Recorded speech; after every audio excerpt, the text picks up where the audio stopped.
कार्तिक मास कथा अध्याय 26वां। जय विजय द्वारपालों की कथा। धर्मदत्त बोले, हे देवगण, मैंने जय और विजय ये दोनों भी भगवान के द्वारपाल सुने हैं।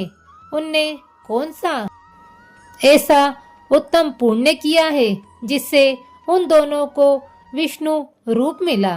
गण बोले, हे द्विज, तृणबिंद की देवहूति नाम की कन्या से ऋषि कर्मत की कृपा से दो पुत्र उत्पन्न हुए थे। बड़े का नाम जय और छोटे का नाम विजय था। उसी देवहूति से योग शास्त्र में पारंगत योगी कपिल देव जी भी हुए। जय और विजय ने अपनी समस्त इंद्रियों की वृत्तियों को भगवान विष्णु की भक्ति में लगा दिया था, जिससे वे दोनों बड़े धर्मशील हुए। उनके नित्य अष्टाक्षरी मंत्र का जप, विष्णु भगवान का पूजन करने से भगवान साक्षात दर्शन दिया करते थे। एक बार वे दोनों मरुत राजा ने यज्ञ में बुलाए, क्योंकि वे यज्ञ कराने में प्रवीण थे। उनको देवता और ऋषि भी पूजते थे। वे वहां गए। मरुत ने यज्ञ के अंत में उनको बहुत द्रव्य दिया। उस धन को लेकर वे दोनों अपने आश्रम को गए। वहां उनमें आपस में उस धन को बांटने में स्पर्धा हो गई। जय ने कहा कि इस धन में से हम दोनों को समान भाग करना चाहिए, और विजय बोला कि जो जिसको मिल गया वह उसी का है। तब जय ने अपने चित्त में क्षोभित हो विजय को शाप दिया कि तू लोभवश द्रव्य को प्राप्त करके मुझे नहीं देना चाहता है, इसलिए ग्राह हो जा। विजय ने जय को शाप दिया कि तूने मत से भ्रांत होकर मुझे शाप दिया, सो तू गज हो जा। तब वे दोनों नित्य प्रति पूजन के समय भगवान के दर्शन करके उनमें सारा समाचार कह साप का निवारण करने के लिए प्रार्थना करने लगे और बोले, हम दोनों आपके भक्त हैं। ग्राह और हाथी की योनि में कैसे जाएंगे, इसलिए कृपा निधे इस साप से हमें उद्धार करो। श्री भगवान बोले कि मेरे भक्तों का वचन कभी झूठा नहीं होता और मैं उनको कभी टाल नहीं सकता।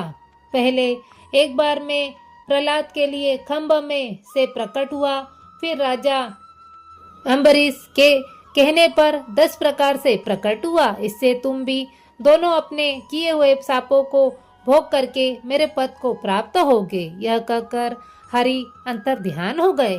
गण बोले, तब वे दोनों ग्राह और गज बनकर कड़ंगी नदी के तट पर रहने लगे। यह दोनों ही अपनी पूर्व तथा कथा को याद होने के कारण इस योनि में भी भगवान का नियम आदि करते थे। एक दिन कार्तिक पूर्णिमा के दिन गड़ंगी नदी में स्नान करने के लिए गया। तब साप के कारण विष्णु को याद करके ग्राह ने हाथी का पैर पकड़ लिया। जब ग्राह से पकड़े हुए उस हाथी ने विष्णु का स्मरण किया, तब उसी समय शंख चक्र गदाधारी विष्णु प्रकट हुए। फिर भगवान ने चक्र से ग्राह को मारकर उन दोनों का उद्धार किया और अपना रूप देकर बैकुंठ को चले गए।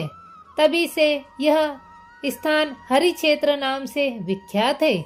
भगवान के चक्र के लगने से वहां के पत्थरों में चिन्ह हो गए और अब वे दिखते हैं। हे ब्राह्मण, जिनको तुमने पूछा था, सो वे दोनों जय विजय नाम से लोक में प्रसिद्ध हैं और विष्णु के प्यारे द्वारपाल हैं। इससे हे धर्मज्ञ, तुम भी नित्य विष्णु के व्रत में स्थित होकर मत्सरता और कपट को छोड़कर समदर्शी हो जाओ।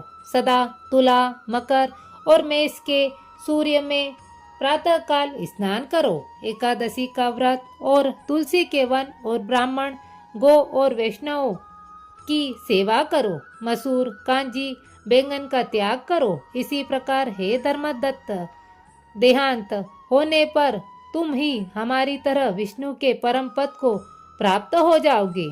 जन्म से किए गए इस व्रत से अधिक यज्ञ, दान तथा तीर्थ आदि कोई भी नहीं है। हे ब्राह्मण, मैं श्रेष्ठ, तुम धन्य हो, क्योंकि तुमने ये व्रत किया है, जिसके आधे फल को पाकर हे कला हमारे संग विष्णु लोक को जा रही है।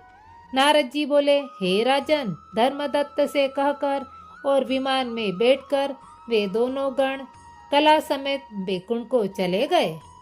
धर्मदत्त ने विश्वास पूर्वक उस व्रत का पालन किया और देहांत होने पर दोनों स्त्रियों के साथ बैकुंठ को गया।